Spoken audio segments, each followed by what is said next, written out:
On dit souvent que la consommation de viande a un impact important sur l'environnement. Si une grande proportion des gens seraient enclins à se tourner vers des alternatives à la viande à base de plantes, par exemple, pour sauver la planète, c'est pas tout le monde qui est prêt à consommer des insectes, selon un récent sondage. Est-ce qu'il y aurait pourtant des avantages assez importants? J'en discute avec Maxime Larrivée, qui est directeur de l'Insectarium. Bon après-midi, Monsieur Bonjour. Larrivée. Bonjour. Je sais que vous aviez lancé il y a quelques années une boîte gourmande à base d'insectes en collaboration avec le chef Daniel Vizina. Est-ce que ça avait été concluant? Ça avait été concluant. Et oui, si on se rappelle, avec Daniel Vézina, on avait en fait mis l'emphase sur le goût. On voulait s'assurer que les gens goûtent bien, qu'il y ait des belles saveurs, qu'il y ait des références on va dire, gastronomiques, culturelles québécoises. Donc, je pense que c'est ça qui avait fait la différence. Les gens pouvaient se reconnaître dans cette nourriture à base d'insectes-là.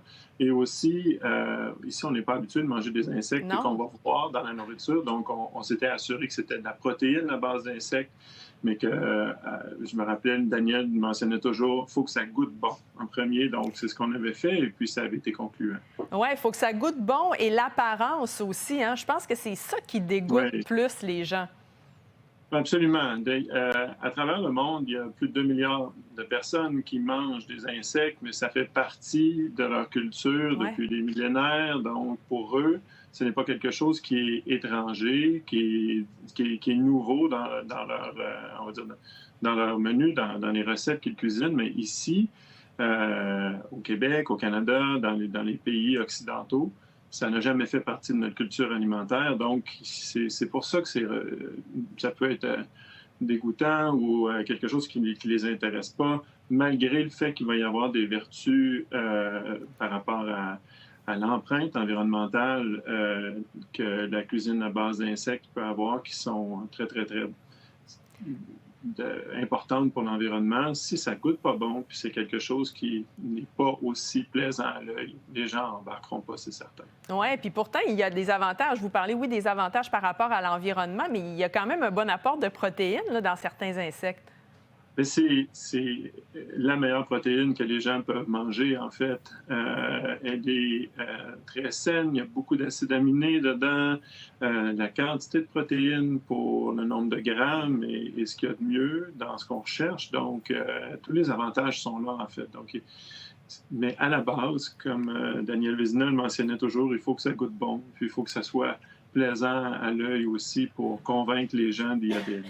Pensez-vous, est-ce que ça vous a surpris d'abord quand on dit qu'il y a quand même une bonne proportion de gens, je pense que c'est au-delà de 70 qui ne seraient pas capables, près de 70 plutôt, qui ne seraient pas capables de se tourner vers les insectes? Est-ce que ça vous surprend? Ça, c'est encore ancré, là, comme on disait tout à l'heure, dans nous. Là, de... Exactement, non, c'est pas surprenant dans la perspective où, comme on l'a mentionné plus tôt, si les insectes sont visibles dans la Ouais. nourriture et que ça ne fait pas partie, on va dire, des mœurs alimentaires de ces cultures-là, euh, ils ne seront pas intéressés à le manger, malgré si ça goûte bon et tout ça. Mais si ce sondage-là avait été fait dans des pays en Asie ou au Mexique, par exemple, ou ailleurs en Amérique centrale, où consommer des insectes fait partie de la culture alimentaire, les statistiques auraient été complètement différentes. Ou Donc, c'est c'est plus normal. exactement. Je plaide coupable, là. Personnellement, je ne suis pas sûre que je me tournerais vers les insectes, mais est-ce que vous pensez qu'on va devoir s'en aller vers là?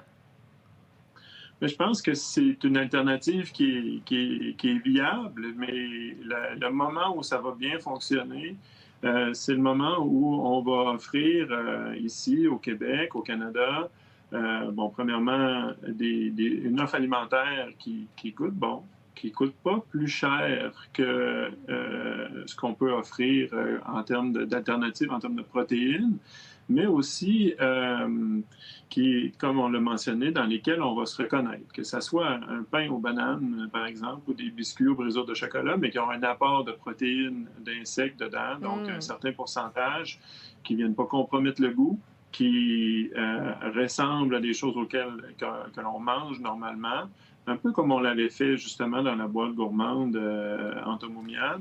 Je pense que là, on a une bonne clé du succès, puis graduellement, il faut être patient aussi. les gens vont adhérer à ça, particulièrement parce que c'est quelque chose qui est excellent pour leur santé, celle de leurs enfants. Et en plus, en bonus, on contribue à la transition socio-écologique. On limite Ouais. notre empreinte de carbone, on limite notre impact sur l'environnement. Donc, tout est là si on amène quelque chose qui goûte bon et dans lesquels les gens au Québec, au Canada, ailleurs, peuvent se reconnaître. Oui, un petit sac de fourmis séchées, là, c'est peut-être pas pour demain matin. Merci Non, beaucoup, M. Larrivée, d'avoir ça été fait avec nous. plaisir. Au revoir. Bonne journée.